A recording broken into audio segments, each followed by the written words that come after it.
Hello friends, no economics जानिए अर्थशास्त्र में आपका स्वागत है। आज की वीडियो में हम बात करेंगे लाफर कर्व के बारे में। दोस्तों, आर्थर लाफर जो कि एक अमेरिकन इकोनॉमिस्ट थे, उन्होंने 1974 में वाशिंगटन डीसी में एक डिनर मीटिंग के दौरान, जहां की कुछ पॉलिटिशियन और बिजनेसमैन मौजूद थे, अमेरिका के तब के राष्ट्रपति जेराल्ड फोर्ड की टैक्स नीति की कड़ी आलोचना करते हुए यह समझा रहे थे कि कैसे टैक्स की ऊंची दरें सरकार के टोटल टैक्स रेवेन्यू को घटा सकती हैं। और इसे समझाने के लिए उन्होंने बगल में पड़े पेपर नैपकिन को उठाया और उसमें अपने पेन से डायग्राम ड्रॉ करने लगे। जब इस घटना को वॉल स्ट्रीट जर्नल ने अपने आर्टिकल में छापा, तब से यह शब्द लाफर कर्व प्रचलित हो गया। दोस्तों, लाफर कर्व एक ग्राफिकल रिप्रेजेंटेशन है जो कर की दरों में बढ़ोतरी और सरकार के आय के बीच संबंध के बारे में बतलाता है। चलिए इसे एक डायग्राम की मदद से समझने की कोशिश करते हैं। आप देख सकते हैं कि यहाँ ओ एक्स एक्सिस में टैक्स रेट को दिखलाया गया है, जबकि ओ वाई एक्सिस में टैक्स रेवेन्यू या कर से प्राप्त आय को दिखलाया गया है। आर्थर लाफर के अनुसार जैसे जैसे कर की दरें बढ़ाई जाती हैं, शुरू में टैक्स रेवेन्यू बढ़ता है, लेकिन एक सीमा के बाद भी जब टैक्स रेट में वृद्धि की जाती है तो टैक्स रेवेन्यू में कमी आने लगती है। यहाँ ई एक ऑप्टिमल या संतुलित कर की दर है जिस पर सरकार को सबसे अधिक आय की प्राप्ति होती है, या कहें कि सर्वाधिक टैक्स का कलेक्शन होता है।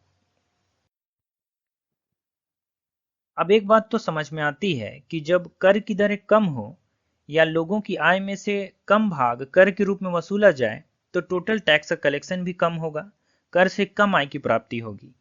लेकिन सवाल तब उठता है जब यह पूछा जाता है कि कर की दरों को बढ़ा दिया जाए तो कर से प्राप्त कुल आय कैसे घट सकती है। इसे तो टैक्स रेट के बढ़ने के साथ बढ़ना चाहिए था।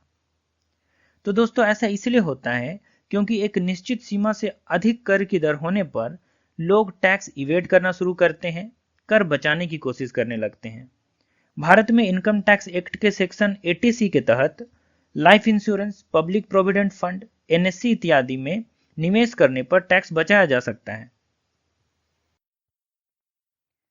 अब ये तो लेजिटिमेट तरीका है, कानूनी तरीका है, लेकिन जब कर की दरें बहुत अधिक हो जाएं तो लोगों में टैक्स चोरी की प्रवृत्ति बढ़ने लगती है। लोग सही इनकम डिक्लेयर नहीं करते हैं, इनकम छुपा लेते हैं। चलिए, एक सरकारी कर्मचारी या प्राइवेट फर्म में काम करने वाला सैलरीड व्यक्ति अपनी आय नहीं छुपा सकता है, लेकिन उन लोगों का क्या जो भारत में अनऑर्गेनाइज सेक्टर में काम करते हैं, कॉन्ट्रैक्ट पर काम करते हैं या अपना छोटा व्यवसाय चलाते हैं। ऐसे लोग जो पहले कर की दर कम थी तो आसानी से टैक्स चुकाते थे, कायदे से इनकम डिक्लेयर करते थे, टैक्स रिटर्न भरते थे। अब जब टैक्स की दरें बहुत अधिक बढ़ जाएं तो ऐसे में ये लोग टैक्स चुकाने के प्रति डिमोटिवेटेड होते हैं, फिर टैक्स चोरी की घटना बढ़ने लगती है।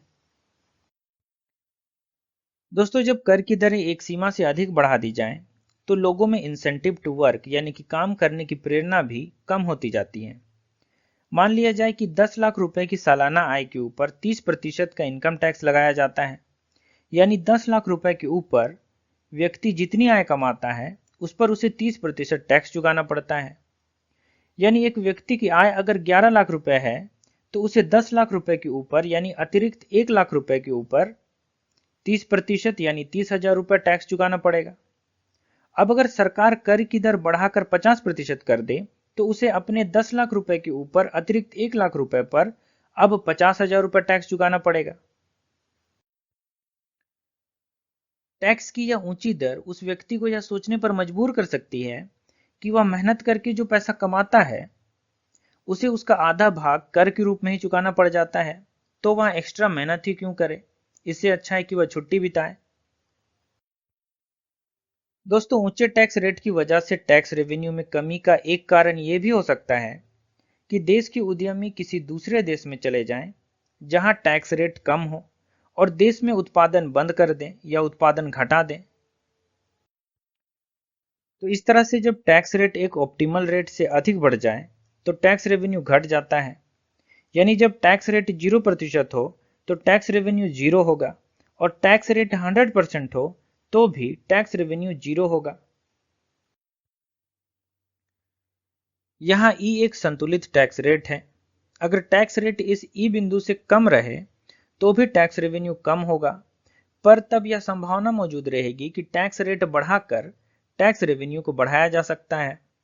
पर जब टैक्स रेट इस ऑप्टिमल पॉइंट ई से अधिक हो जाए तो टैक्स रेवेन्यू घटने लगेगा। तब अगर टैक्स रेवेन्यू बढ़ाना है तो टैक्स रेट को घटाना पड़ेगा। दोस्तों, आर्थर लाफर का यह आर्ग्यूमेंट बड़ा सिंपल और स्ट्रेट फॉरवर्ड है कि एक ऑप्टिमल रेट से अधिक टैक्स रेट बढ़ाने पर टोटल टैक्स रेवेन्यू कम हो जाता है, और अगर टैक्स रेट इस ऑप्टिमल रेट से कम हो तो भी टैक्स रेवेन्यू कम ही रहेगा। टैक्स को इस ऑप्टिमल रेट पर तय होना चाहिए, तब ही लिमिटेड रिसोर्स से मैक्सिमम टैक्स कलेक्शन हो पाएगा। दोस्तों, एक बात हमें और जान लेनी चाहिए कि आर्थर लाफर को सप्लाई साइड इकोनॉमिस्ट कहा जाता था। उन्हें सप्लाई साइड इकोनॉमिस्ट इसलिए कहा जाता था क्योंकि ये मैक्रो इकोनॉमिक्स के उस स्कूल ऑफ थॉट से प्रभावित थे जो ये मानते थे कि वस्तु और सेवाओं के उत्पादन पर किसी तरह का प्रतिबंध कम से कम लगाया जाना चाहिए और कर की दरों को न्यूनतम रखना चाहिए। इससे उत्पादन की प्रेरणा मिलती है और वस्तु और सेवाओं की कीमतें भी कम रहती हैं। दोस्तों, आज के लिए बस इतना ही। उम्मीद करता हूं कि वीडियो आपको पसंद आया होगा। वीडियो अगर पसंद आए तो इसे लाइक कीजिए, शेयर कीजिए और चैनल को सब्सक्राइब कीजिए, क्योंकि जब भी आप हमारे चैनल को सब्सक्राइब करते हैं इससे हमें बड़ी प्रेरणा मिलती है नई वीडियो बनाने में। वीडियो देखने के लिए आपका धन्यवाद।